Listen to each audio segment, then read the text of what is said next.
We now shift our attention to Iran's growing military capabilities and the concerns raised by the United States. Well, General Anthony J. Cotton, who is the head of U.S. Strategic Command, has warned about Iran's advancements in nuclear and missile technology.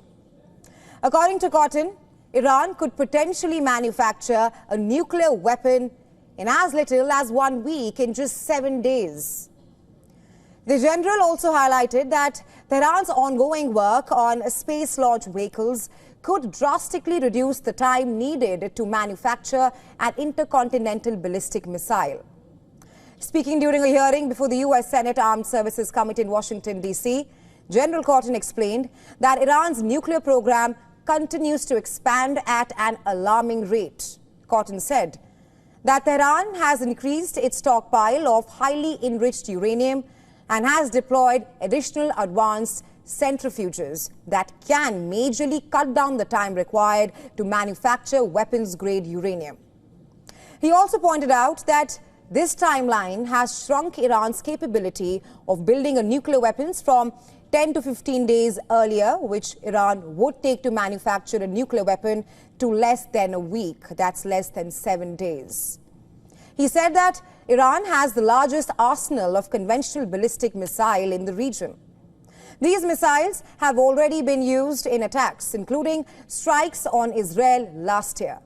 Just for a reminder here, on October 1st last year, Iran launched around 200 ballistic missiles towards Israel as retaliation for Israel's alleged assassination of Hamas, Hezbollah and IRGC leaders. Furthermore, Cotton said, Tehran has been supplying advanced conventional weapons to non-state militia groups across West Asia, leading to attacks on U.S.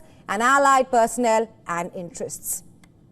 General Cotton also spoke about Iran's advancements in space technology, specifically the development of the Simorgh satellite carrier rocket.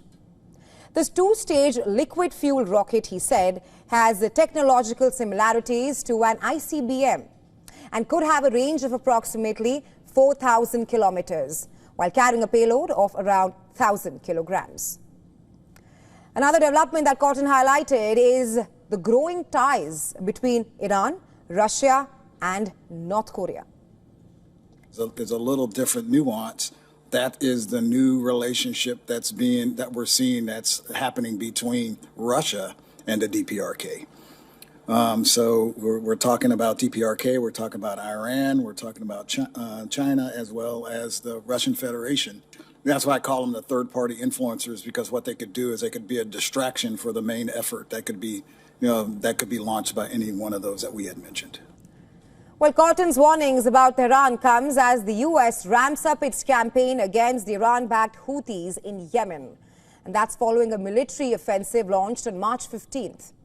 U.S. President Donald Trump has clearly said that any attack by the Houthis would be viewed as an attack by Iran itself against the U.S.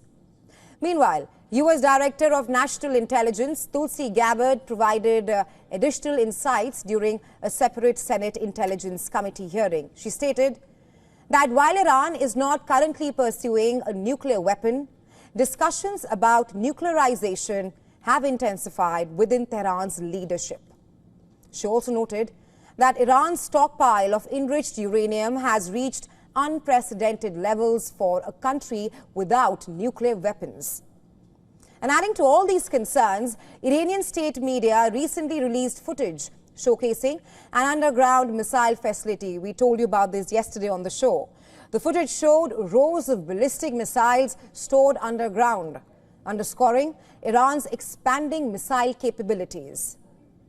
Well, as tensions rise in West Asia, Cotton's comments highlight the growing military might of Iran and its strategic alliances in the region.